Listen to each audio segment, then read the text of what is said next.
In my last video, I went through mentioning this video right here, Pro Football is Rigged Part 2.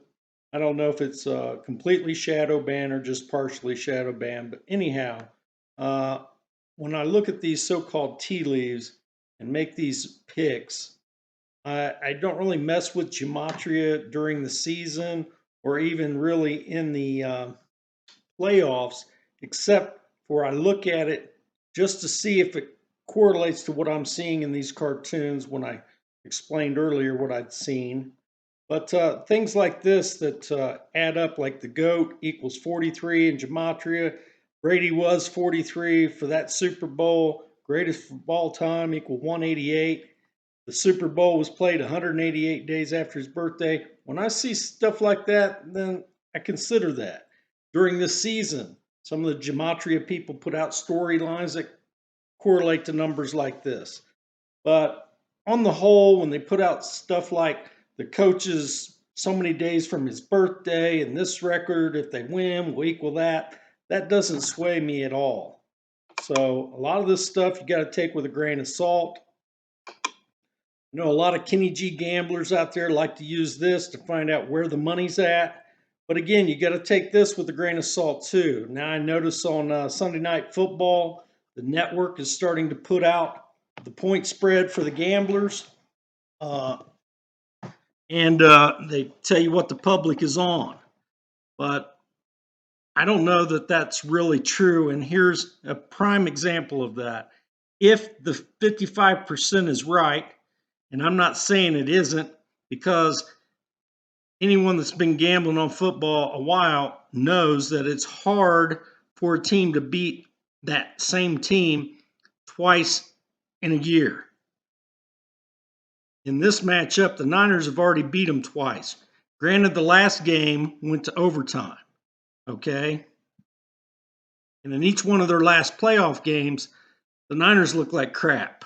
They look pretty good, right?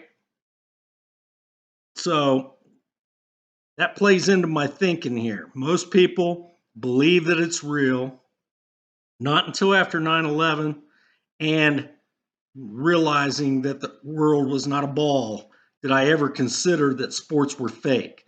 I always bet and believed that it was a real sporting competition, and I always thought the best teams was prevailing, and I tended to, like most people, I assume, bet on the more predominant games like the playoff games. I would bet more than during the regular season, and I never seemed to win at it. Only after I realized it's scripted, it's rigged, did I ever start winning. And when you see things like this right here, it opened at 3.5. If all the people or the majority of the people were on the Rams, then why did it drop to 3? Okay. I'm not saying that the majority of the money is not on the Rams, because I believe it is. But when this happened right here, I think they're doing it to get more people on the Rams so that they can widen that percentage and make more money. Because I think from the tea leaves I've seen in the cartoons, this team here is going to cover. They may not even win the game, but I think they'll cover. And as you can see here with my betting, I bet this game based on the cartoon fact that this quarterback wasn't in the cartoon, and the gematria numbers worked out great for this team. And it turned out right. But I don't always win. I was seeing something in the cartoon that I thought, because it's not the same. You see, the cartoon in my video that I'd shown in my last year before the Super Bowl, from I guess when the Eagles won against New England with the backup quarterback Nick Foles, that was pretty clear cut how to decipher that cartoon.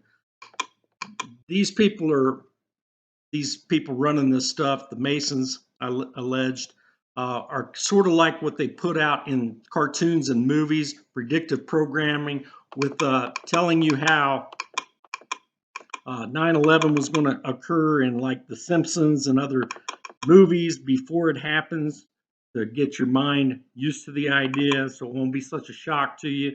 And it's a way of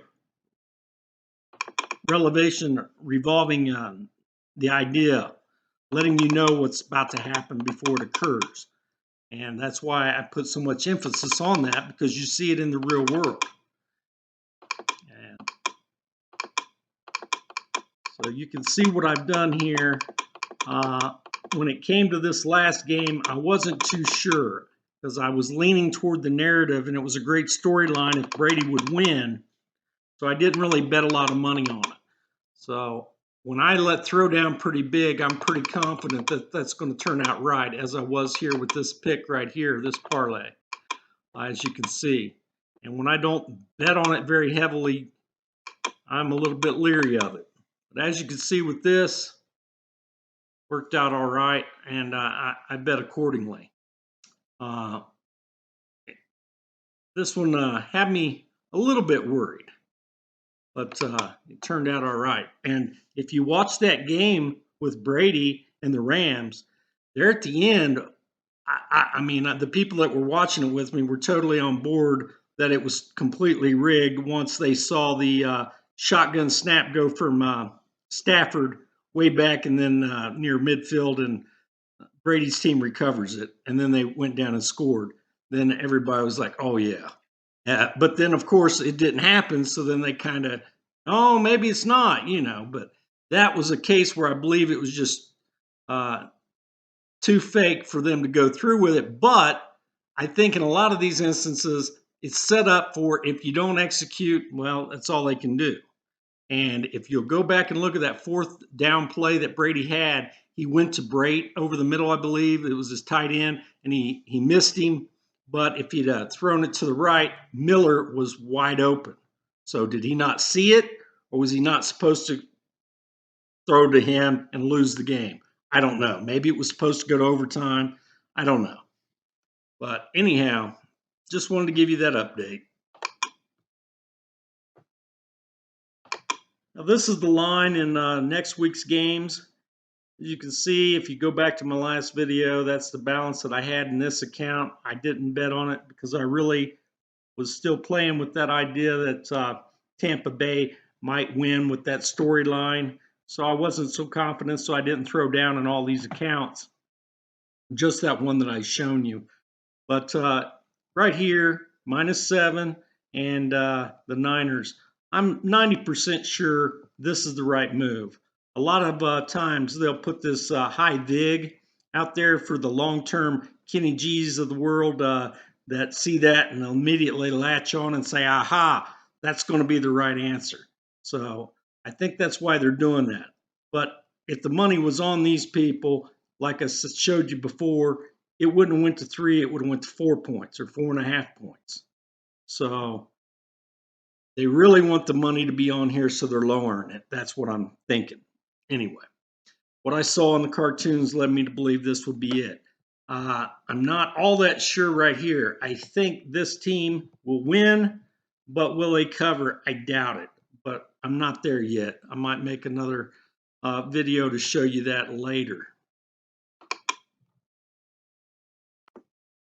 So this here would be another example of reading the tea leaves, looking at the various cartoons that they come out with, and applying what I know from the past.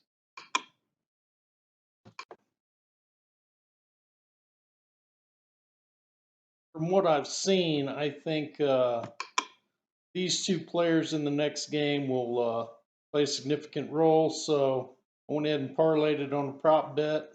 We'll see. I mean, it's a long shot, but I don't want to go into every method that I'm using because they might stop producing it. So I keep that to myself. So from all the tea leaves that I read, you can see I'm 90% confident in San Francisco and only 70% confident here. May seem contradictory, but I would be a lot more confident that Cincinnati would cover, not win. This is to cover the 7 points. If it was a 4 or 5 point spread, that would lead me to conclude that the majority of the money would be on Kansas City and everyone would take them. With it being a touchdown, that's going to put a lot of people on Cincinnati because Cincinnati won the last meeting. Even though we all know that gamble on this a lot, that it's hard for a team to beat them twice in the same year. So that's where I'm at right now. Unless I see some other tea leaves, like something from the gematria folks that come out with a compelling narrative or information that way, I'm probably not going to bet this too heavy. I'm not going to put, $200-300 parlay on Cincinnati, San Francisco. But that's where I'm at. So I hope this helps.